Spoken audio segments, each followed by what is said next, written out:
Buenos días, iglesia. Buenos días. Dios les bendiga. Gracias por ese caluroso recibimiento. Toda la gloria y la honra siempre es para el Señor.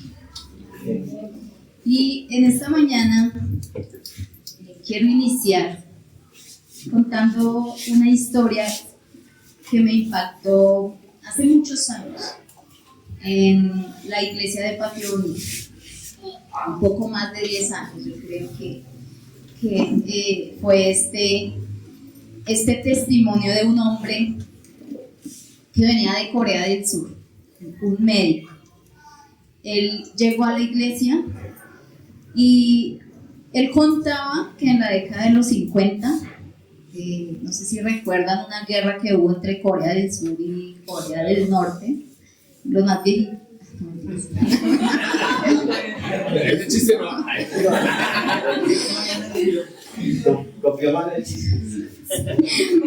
Cuando él era apenas un niño, él decía que esta guerra fue tremenda, hubo un fuerte enfrentamiento, hubieron muchas pérdidas materiales, pero también hubo muchas pérdidas humanas. Y esa guerra fueron algunos colombianos. Se movilizaron 5.000 soldados colombianos hacia Corea del Sur. Fue la única nación de América Latina que se movió a este lugar a combatir junto con Corea del Sur. Y este hombre decía que fue tremenda la destrucción, la desolación que hubo en ese lugar. Sin embargo, Corea del Sur hoy la conocemos como una de las 7 naciones más poderosas del mundo. Es la 4ª nación con la economía más grande de Asia. Es líder mundial en exportaciones de tecnología. Corea del Sur. ¿Qué fue lo que cambió? ¿Qué fue lo que hizo este país para ser esta potencia mundial?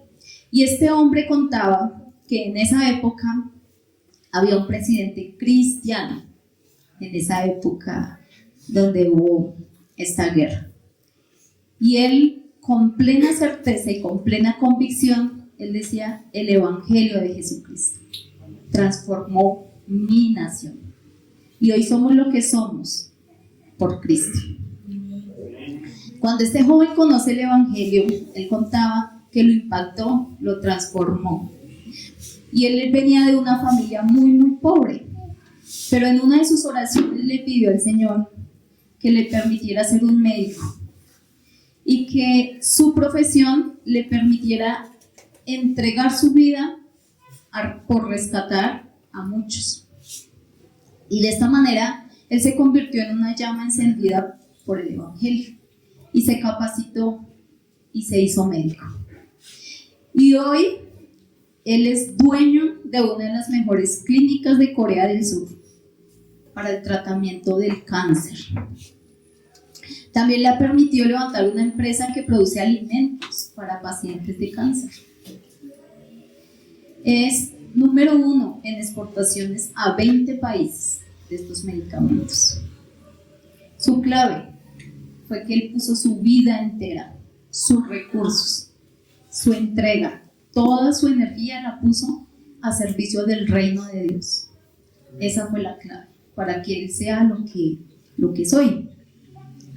Y hoy va por los continentes llevando sus quimioterapias, pero antes de aplicar una quimioterapia a un paciente de cáncer, él comparte las buenas nuevas.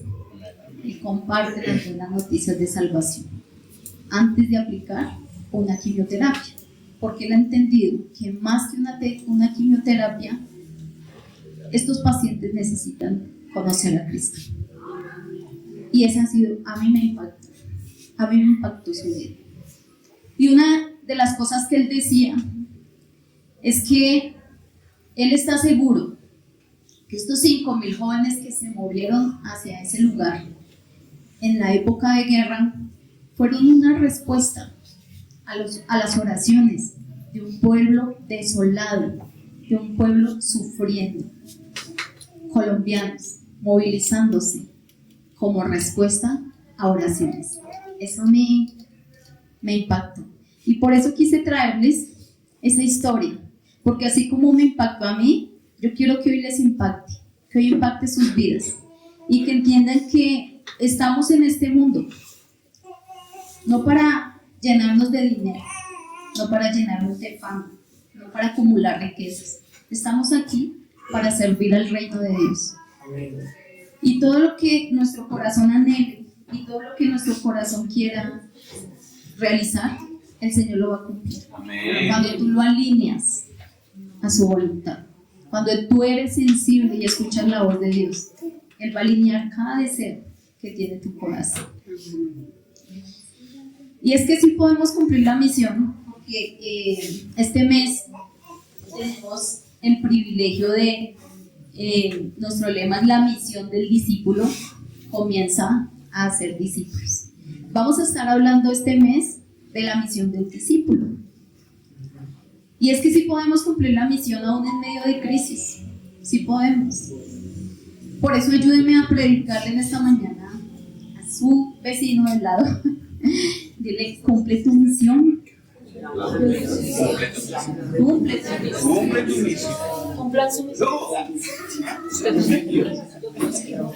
Y por eso quiero que vayamos juntos al libro de Hechos de los Apóstoles, capítulo 8, y vamos a estar leyendo versículos del 1 al 8. Lo voy a estar compartiendo en la NBI. Y allí veremos 3 acciones que nos van a ayudar a identificar cómo cumplir la misión aún en medio de situaciones tan complejas.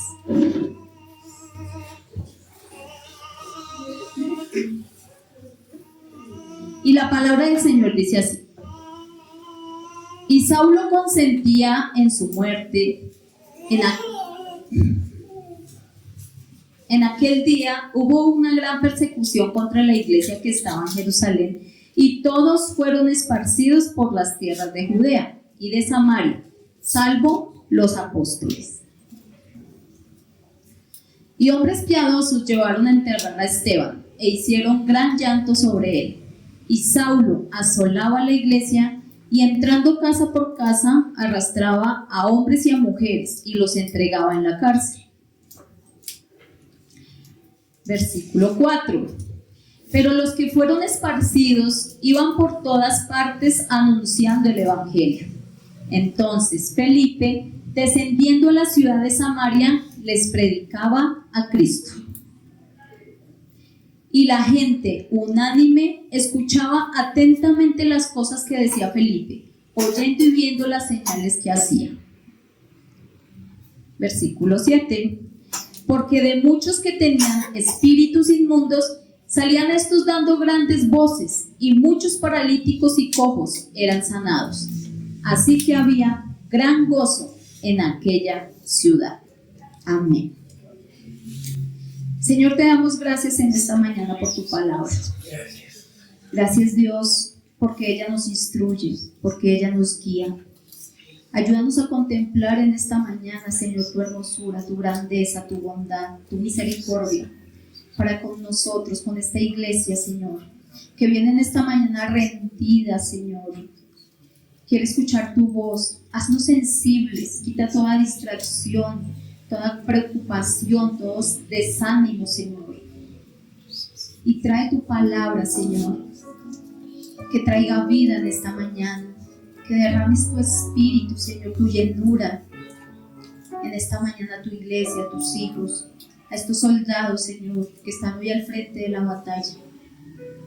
Gracias, Señor, por permitirnos, Dios, estar reunidos en torno a tu palabra, escuchando tu voz. En el nombre de Jesús oramos. Amén y amén. Y el libro de Hechos lo escribió nuestro amado médico Lucas. Él escribió el libro de Lucas, pero también escribió el libro de Hechos. Él lo escribió a un hombre llamado Teófilo. Eso lo encontramos en las escrituras. Aparentemente era un hombre de mucha influencia en Roma. Y el Evangelio de el Evangelio de Lucas nos muestra las enseñanzas, la vida, el ministerio, los milagros, todo lo que hacía el Señor Jesús. Eso nos muestra Lucas en su Evangelio. En el libro de Hechos nos muestran las mismas cosas, las enseñanzas, los milagros, la obra, todo lo que hace el Señor Jesús, pero a través de su iglesia, con el poder del Espíritu Santo. Entonces en el Evangelio de Lucas lo hace en su ministerio terrenal, y en el libro de Hechos lo hace en su ministerio celestial, y usa hombres y mujeres que son su iglesia y las empodera para hacer sus obras. Eso es lo que hace, lo que nos cuenta Lucas en el libro de Hechos. Este libro fue escrito entre el año 63 y el año 70 después de Cristo, posiblemente antes de la persecución tan fuerte que tuvo Roma. Pero en ese tiempo ellos enfrentaban presión. La iglesia siempre ha enfrentado presión, ha enfrentado sufrimiento, ha enfrentado amenazas. Siempre a través de la historia hemos visto cómo la iglesia ha sido siempre el blanco. Lucas escribe para la iglesia, escribe a través de a Teófilo, y escribe a esta iglesia de Roma que estaba desenfocada de la misión por temor, por estas amenazas que ellos estaban viviendo, porque en ese tiempo ser cristiano no era quizás como ahora vemos que la moda de ser cristiano. Ahora yo me volví cristiano. En ese tiempo la convicción para tú volverte cristiano, tú sabías que podías enfrentar cárcel, muerte, rechazo. Había muchas cosas que enfrentaba la iglesia en ese tiempo. Entonces tú tenías una plena convicción de seguir a Cristo, porque sabías que podía tu vida estar ahí en peligro. Entonces Lucas le escribe a la iglesia para que ellos sepan que en medio de la misión, aunque hayan tiempos difíciles, va a continuar. El evangelio continúa porque la obra es del Señor. Y quisiera preguntarles, ¿cuál fue la misión que dejó el Señor Jesús en Mateo 28, del 18 al 20? Mateo 28, del 18 al 20.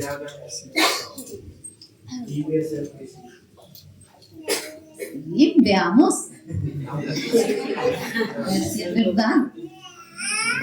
Dice: y Jesús se acercó y les habló diciendo: toda potestad me es dada en el cielo y en la tierra. Por tanto, id y haced discípulos a todas las naciones, bautizándolos en el nombre del Padre y del Hijo y del Espíritu Santo,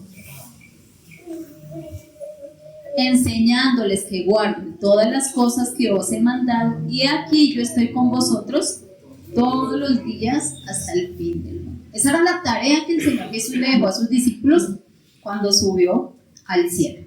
Y en ese momento les dijo: esperen en Jerusalén para que reciban el poder del Espíritu Santo. No se muevan de Jerusalén. Y en Hechos 1:8 encontramos lo que dijo el Señor. ¿Alguien recuerda?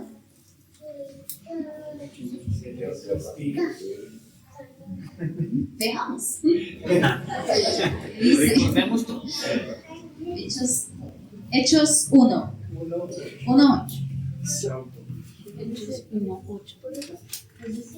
Hechos 1. Dice así: pero recibiréis poder cuando haya venido sobre vosotros el Espíritu Santo, y me seréis testigos en Jerusalén, en Judea, en Samaria y hasta lo último de la tierra.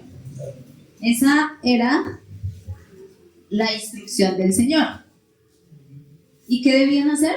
Seguir las instrucciones, ¿cierto? Eso era lo lógico que debían hacer los discípulos. Sin embargo, nosotros leemos el libro de Hechos 2, Hechos 3, Hechos 4, Hechos 5, Hechos 6, Hechos 7, Hechos 8. Y en Hechos 8, ¿dónde los encontramos? En Jerusalén. O sea que no habían hecho la tarea. No habían hecho la tarea. Y en algunas ocasiones, Dios tiene que usar situaciones difíciles. Él permite situaciones difíciles. Él permite para llamar nuestra atención. Porque nos desconectamos con facilidad. Nos desenfocamos con facilidad. Nos distraemos con facilidad. Nos volvemos indiferentes a la necesidad del otro porque a veces nos acomodamos en nuestra iglesia. Acá estamos cómodos. Servimos, venimos los domingos, estamos en el culto y todo es cómodo. Pero esa no es la tarea. Es una tarea incompleta. Hace parte de la tarea el estar en este lugar. Servir como maestro, como diácono, como el pastor, como la pastora, como el líder. Todo eso hace parte. Pero hay una meta mayor y es la salvación de esta humanidad. Porque por eso murió el Señor Jesucristo. Para salvar esta humanidad. Entonces, si hoy te sientes muy cómodo, cuidado. Cuidado. Es mejor que te desacomodes tú y no que te desacomode el Señor. Volveré a repetir. Que es mejor que te desacomodes tú y no que te desacomode el Señor. Amén. Amén. Y es por eso que la palabra del Señor nos dice en versículos del 1 al 4, dice: y Saulo estaba allí aprobando la muerte de Esteban.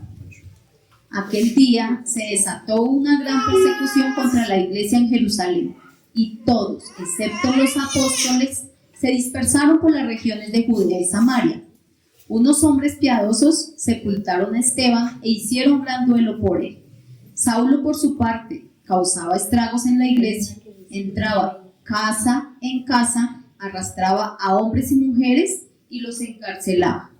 Los que se habían dispersado predicaban la palabra por donde quiera que iba. Esta es la versión de la NB. Y esto no quiere decir.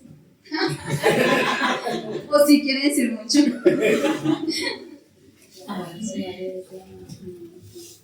Hasta aquí teníamos dos mandatos. El primero era cómo hacerlo, ¿cierto? El Señor dice que harían discípulos, los bautizarían y les enseñarían. Y después les dice cómo hacerlo. Y les da un mapa. Les dice: y recibiréis poder cuando haya venido sobre vosotros el Espíritu Santo, y me seréis testigos en Jerusalén, en Judea, en Samaria y hasta el último de la tierra. Esas eran las instrucciones. En este punto, ellos no se habían movido a Jerusalén. Y el Espíritu Santo nos trae una palabra titulada modo misión en tiempos difíciles, porque es que ellos se habían desenfocado de ese modo misión que el Señor les había dado. Y vamos a responder a la pregunta clave: ¿cómo cumplir la misión en tiempos difíciles? Y para responderla vamos a tomar el texto que acabamos de leer, y lo primero que vemos que hace el escritor es mostrarnos a dos personajes. ¿A quién encontramos en este versículo? A Saulo y a Esteban. ¿Alguien recuerda quién era Saulo? El perseguidor. El perseguidor de la iglesia. Este líder religioso se oponía al mensaje del evangelio. Era muy violento. Dice el versículo 3. Por su parte, causaba estragos en la iglesia. Entraba de casa en casa, arrastraba a hombres y mujeres y los encarcelaba. Nos muestra un hombre sin compasión, que arrastraba a mujeres. Nos muestra un hombre que creía que le servía a Dios, que era celoso en lo que él hacía. generaba temor. Miren lo que dice de su propio testimonio en Hechos 26, del 9 al 11. Pues bien, lo dice Pablo ya siendo apóstol. Pues bien, yo mismo estaba convencido de que debía hacer todo lo posible por combatir el nombre de Jesús de Nazaret. Eso es precisamente lo que hice en Jerusalén con la autoridad de los jefes de los sacerdotes. Metí en la cárcel a muchos de los creyentes y cuando los mataban, yo manifestaba mi aprobación. Muchas veces anduve de sinagoga en sinagoga castigándolos para obligarlos a blasfemar. Mi obsesión contra ellos me llevaba al extremo de perseguirlos, incluso en ciudades del extranjero. Esto era lo que era Saulo. Este hombre era un hombre violento, un hombre sin compasión, un hombre que entraba incluso a las sinagogas. Los sacaba, los arrastraba, los llevaba hasta la muerte, los obligaba a blasfemar y se complacía haciéndolo, porque él creía que debía exterminar esta iglesia, porque esta iglesia era una amenaza para el pueblo religioso, para el templo de la época. Y lo que vemos aquí es una crisis real, es una crisis real. Pero en medio de esa crisis, este hombre se levanta, pero él no tenía ni idea lo que el Señor Jesús le tenía preparado. Él no tenía ni idea lo que el Señor haría en su vida. Y sigue diciendo el texto. Aquel día se desató una gran persecución. Y el texto nos habla de algo muy grande. Es una gran persecución contra la iglesia en Jerusalén.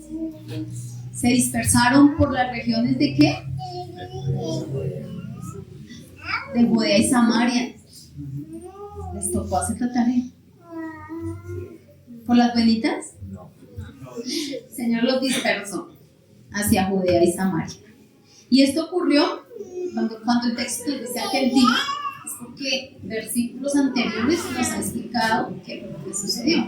Y en ese aquel día habla de la muerte de Esteban. Y Esteban era un hombre, dice la escritura, lleno del Espíritu Santo, lleno de sabiduría. Era un hombre que servía en las mesas, o sea, era un servidor común y corriente. No era el líder, no era el pastor, no era el apóstol, era un líder, era un servidor, era un diácono. Y este hombre tenía celo por el Evangelio de Jesucristo.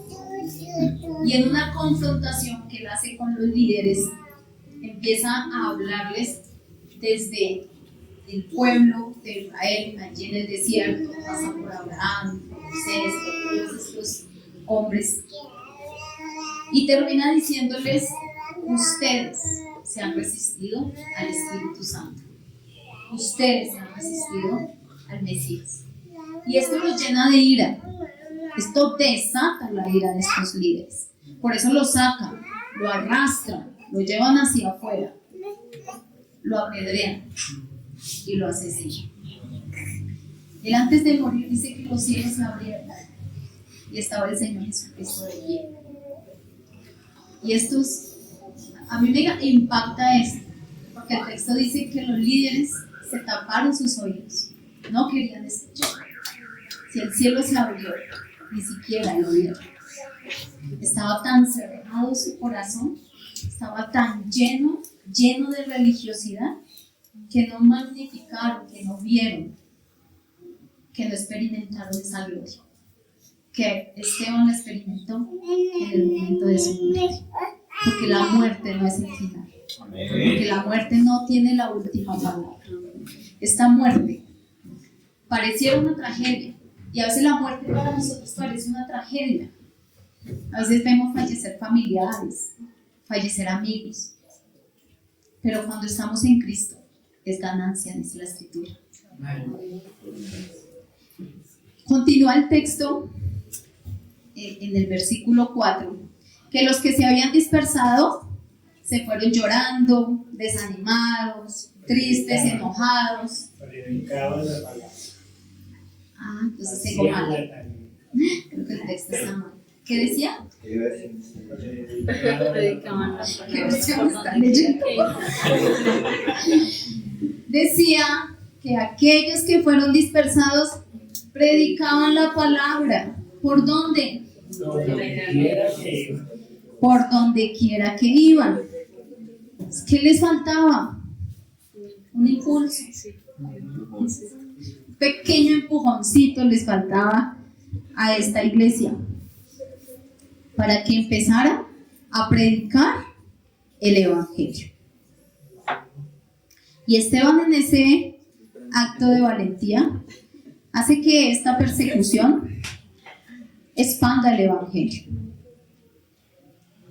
Por eso, en primer lugar, lo que necesitamos hacer para cumplir la misión en medio de la crisis es cambiar el enfoque. Es cambiar el enfoque. Porque la iglesia no se desanimó. La iglesia no salió llorando de ese lugar. La iglesia no se fue desanimada. La iglesia se fue predicando la palabra. Y lo que quería Lucas es que entendieran que el plan de Dios continúa. Que toda crisis, toda presión, todo maltrato, todo encarcelamiento que ellos estaban atravesando era parte del plan, era parte del diseño divino, porque las puertas del Hades no prevalecerán contra la iglesia. Amén. Las puertas del Hades no prevalecerán contra una iglesia que avanza, una iglesia unida, una iglesia que predica su palabra. Dios sigue dirigiendo nuestra historia. Dios sigue dirigiendo la historia hasta el día de hoy. No estamos solos, porque Él nos capacitará. Así como Esteban murió por el Evangelio, todos estamos llamados a predicar, incluso hasta la muerte. Y no sé cuántos de nosotros estemos dispuestos a entregar la vida por el Señor Jesús.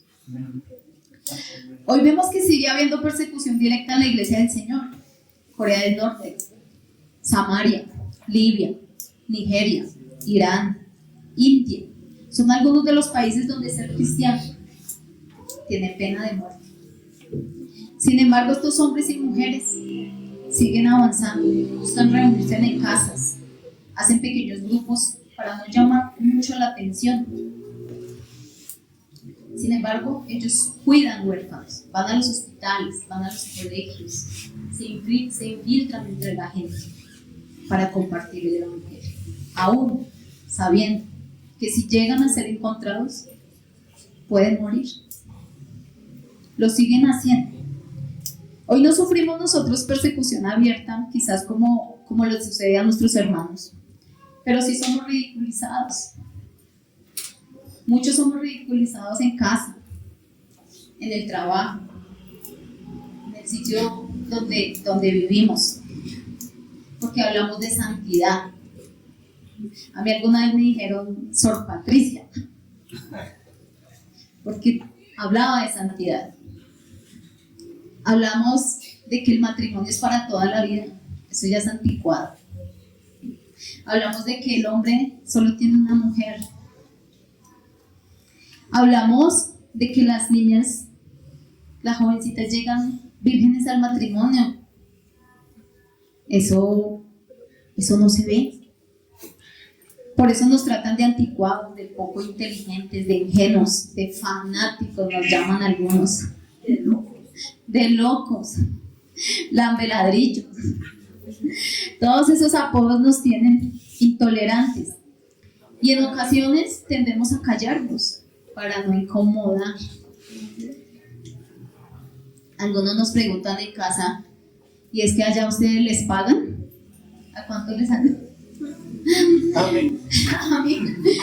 A muchos creo que les han preguntado, ¿y es que a ustedes les pagan allá?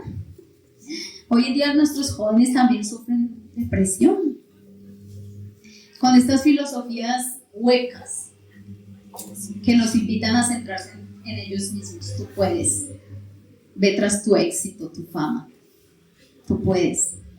Los invitan a la autosuficiencia, los invitan al humanismo, a centrar su vida totalmente en ellos mismos y los distraen. los distraen con estas filosofías. Pero hoy el Espíritu Santo quiere recordarle a los jóvenes, quiere recordarle a la iglesia, que su vida está en sus manos, que la palabra es la verdad, que la palabra los va a mantener firmes, que van a poder tocar vidas de otros jóvenes,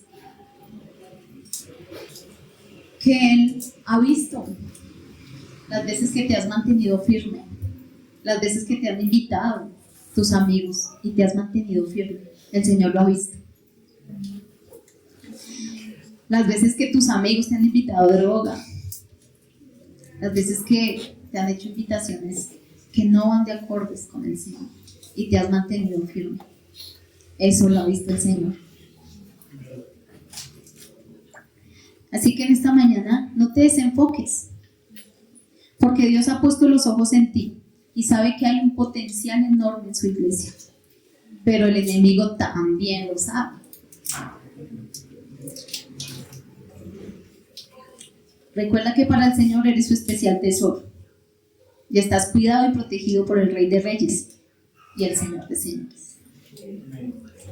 Cuando yo conocí del Señor, a mí me compartió el Evangelio un joven. El chico tenía 20 años, totalmente enfocado en el Señor. Estaba pasando por una situación difícil. Yo no conocía del Señor y me equivoqué en muchas ocasiones. Tomé muy malas decisiones. El mundo te absorbe en poco tiempo. Y este chico me comparte el Evangelio sin saber que más adelante sería maestra, sería líder, que estaría parada quizás en un lugar como este. Así que muchachos, jóvenes, sigan adelante. Este es un mensaje de parte del Señor para nuestra mundo. Hay muchas cosas que el mundo quiere robarles, que el Señor les ha puesto en sus corazones. Y nos hemos distraído en las redes, con los amigos, con los afanes de la vida. Pero hoy este llamado es para que no se desenfoque. No se desenfoque. Continuamos. Versículos 5 al 6.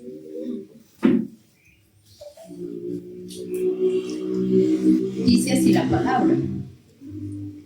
Felipe bajó a una ciudad de Samaria y les anunciaba a Cristo. Al oír a Felipe y ver las señales que realizaba, mucha gente se reunía y todos prestaban atención a su mensaje. Por eso, en segundo lugar, cumplimos la misión en medio de la crisis al depender del Espíritu Santo. Al depender del Espíritu Santo. Y aquí encontramos un tercer personaje, que es Felipe. Este joven también era servidor en las mesas, también era un diácono, no eran los 7 escogidos para cuidar a las viudas. Y cuando el Señor habla de que lo dispersó, habla de que lo puso como una semilla, como si hubiera sacudido el Señor algo y las semillas hubieran caído en diferentes lugares. Y aquí va Felipe. Él no era el más letrado, no era el que tuviera la mejor retórica o fuera el líder más grande. Él era un diácono. Y el mundo pensaría, yo escojo lo mejor, ¿sí? Si nosotros queremos armar un equipo que vaya hasta lo último de la tierra, uno escoge lo mejor de lo mejor, la crema y la nata. Sin embargo, el Señor ha decidido escoger a lo vil y menospreciado de este mundo para avergonzar a los sabios y a los entendidos. ¿Cómo sé eso? Este es un claro ejemplo de que el Señor ha escogido lo vil y menospreciado de este mundo.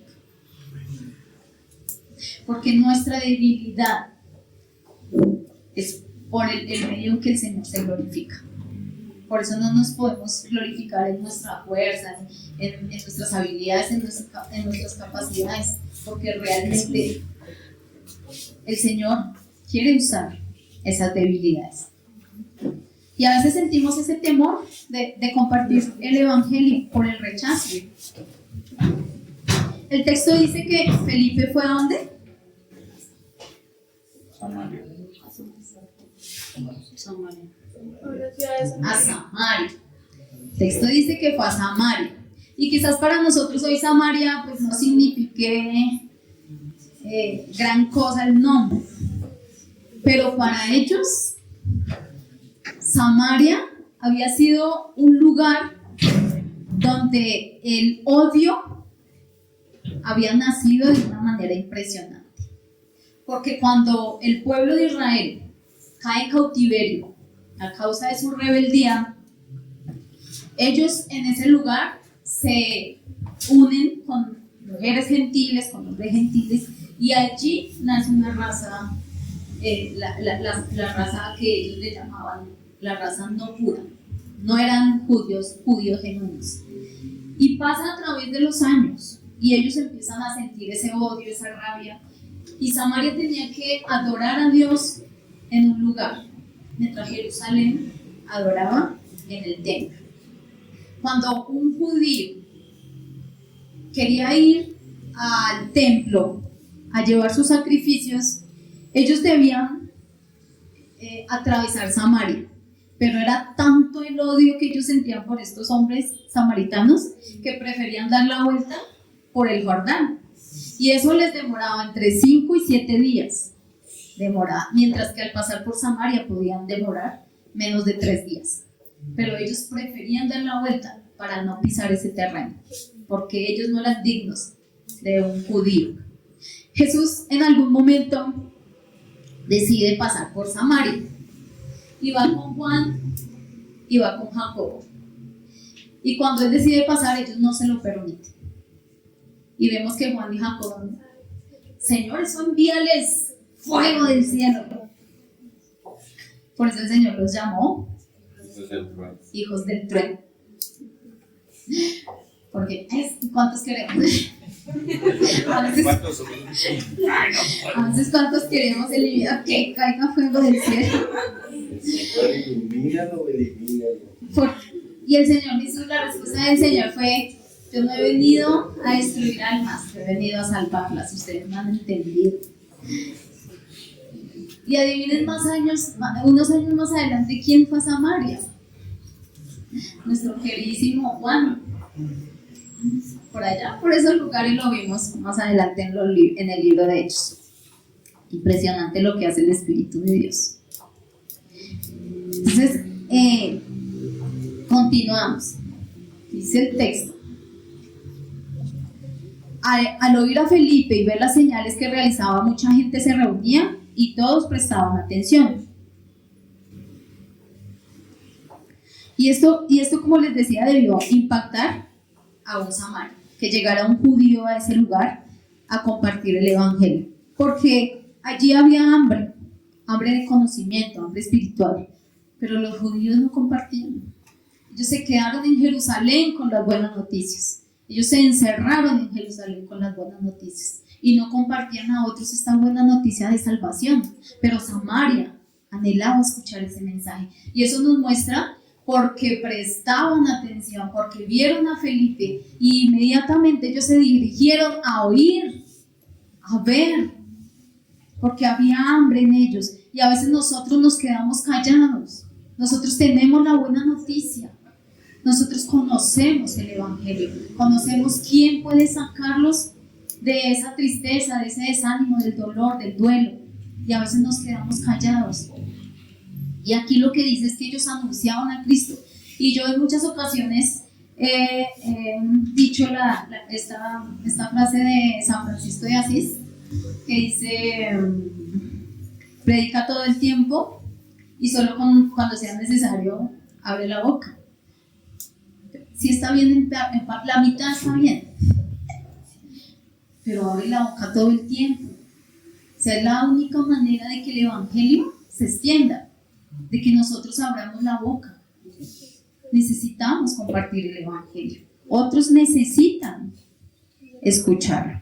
Y dice que se reunían todos, prestaban mucha atención, pero veían a Felipe, porque Felipe era el instrumento que Dios había escogido para mostrar su gloria, para mostrar a esta Samaria el poder del Espíritu. ¿Y será que necesitamos hoy el Espíritu Santo?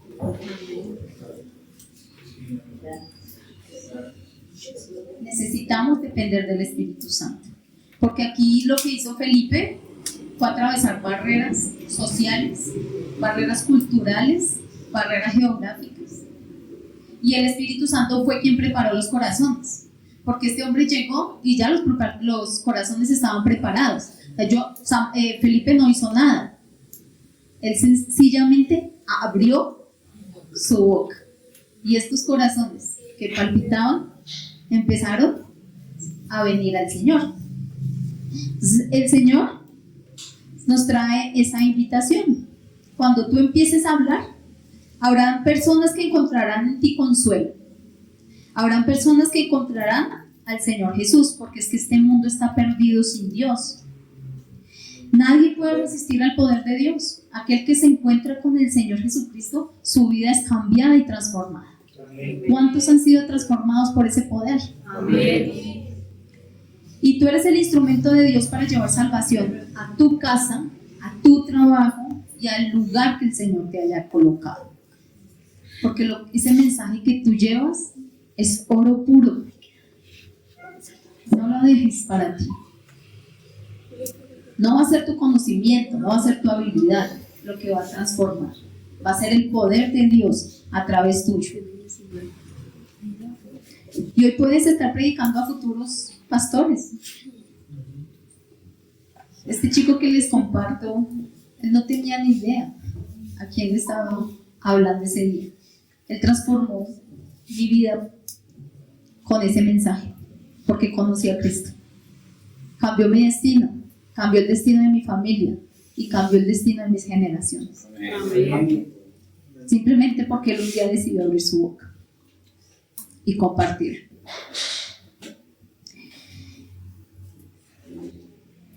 Sigamos avanzando. Versículos 7 y 8. Dice así: de muchos endemoniados los espíritus malignos salían, dando gritos, y un gran número de paralíticos y cojos quedaban sanos, y aquella ciudad se llenó de alegría. Por eso, en tercer lugar, lo que nosotros necesitamos para cumplir la misión en medio de la crisis es confiar en el poder transformador del Evangelio. Por eso, haz la tarea. Experimenta el poder de Dios. Pero confía. Confía en los resultados. Porque es que a veces nosotros nos frustramos. Porque mi esposo no cambia, porque mi mamá no cambia, porque mis hijos no cambian, porque mi esposa no cambia, porque sigo con las mismas luchas, porque sigo en las mismas situaciones, porque le doy vueltas y vueltas y vueltas a lo mismo y vuelvo al mismo lugar. Y empezamos a frustrarnos. ¿Para qué voy a la iglesia? ¿Para qué? Si es que yo no cambio, si es que vuelvo a caer en las mismas cosas, si es que veo las mismas situaciones en mi casa.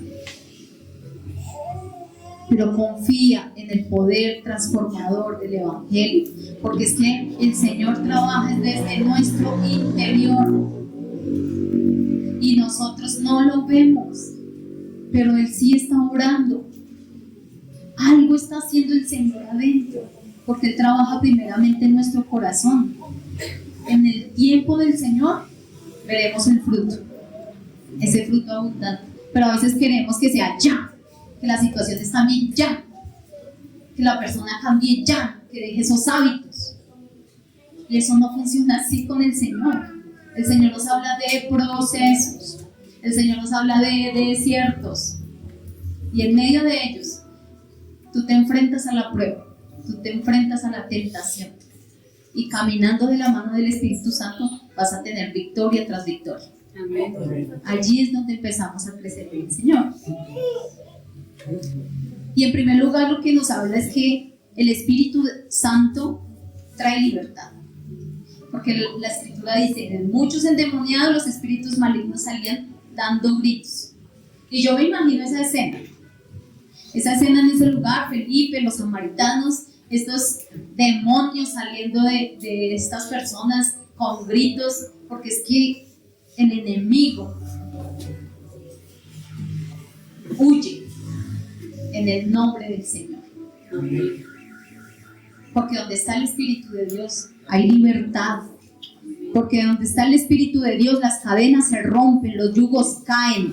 Toda obra de Satanás en sus hijos es destruida. Toda mentira del enemigo es derrotada por el poder del Espíritu Santo. Pero también nos habla de sanidad. Nos habla de sanidad emocional, de sanidad física, de sanidad espiritual.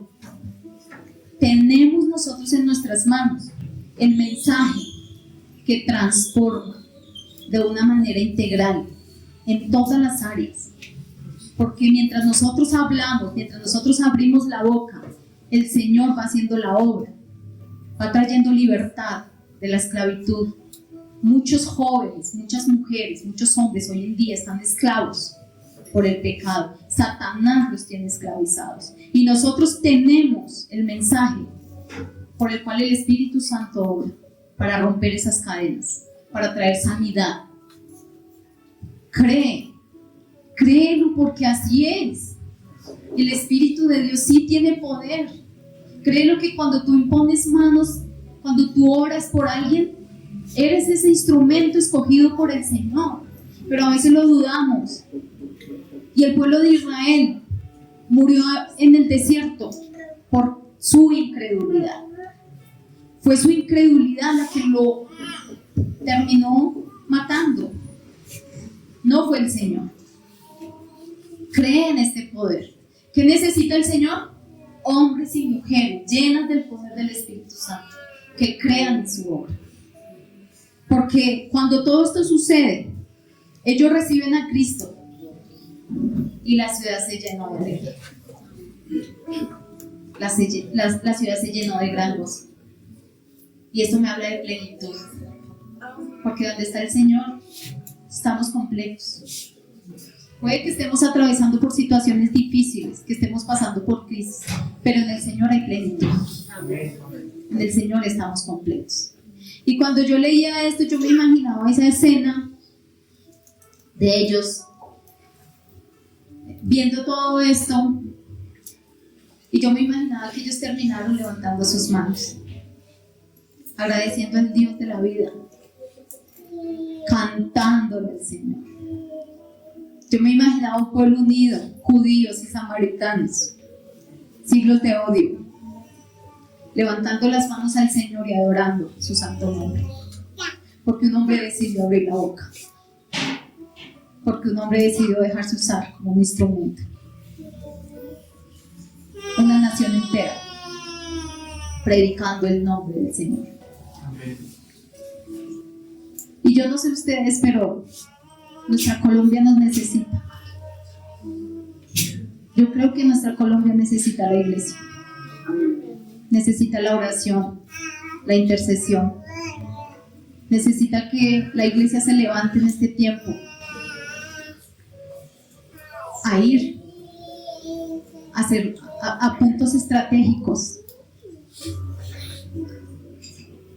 donde los jóvenes encuentren esperanza, donde las mujeres encuentren esperanza, donde nuestra nación encuentre esperanza en una situación donde prima el dolor, el sufrimiento, la muerte, donde se riega sangre inocente. Y a veces estamos tan acomodados en la iglesia que nos volvemos indiferentes al dolor de nuestros hermanos. Ellos necesitan conocer a Cristo. Colombia necesita conocer a Cristo. Cuando veas la transformación que el Señor hará, después de que tú abras la boca, cuando veas el poder de Dios, transformando tu familia, transformando tu casa, tu entorno. Glorifica al Señor. No te olvides que fue Él quien hizo la obra, porque la obra y el resultado es del Señor. Amén. La obra y el resultado es del Señor. Por eso, para concluir,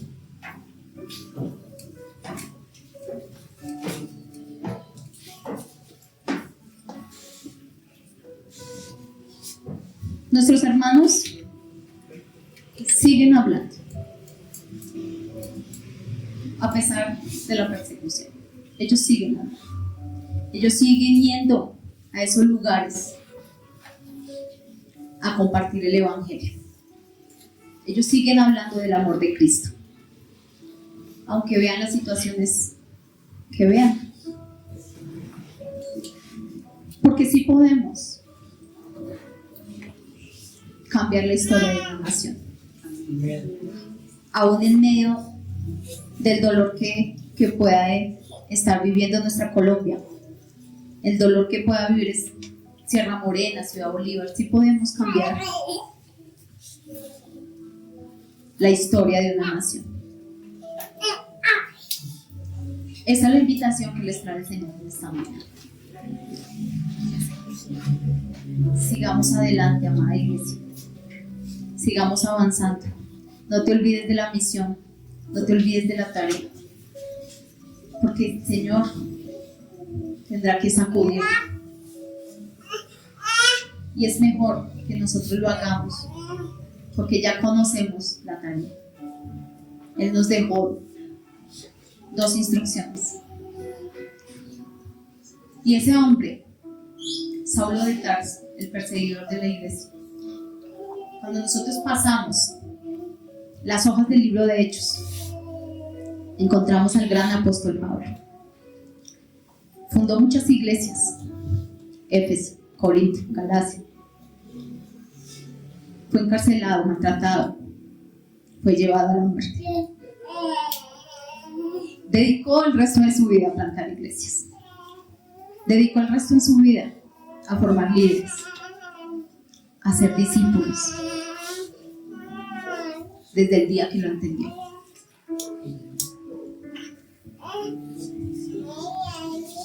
Esa es la palabra que el Señor trae para ustedes en esta mañana. Amén.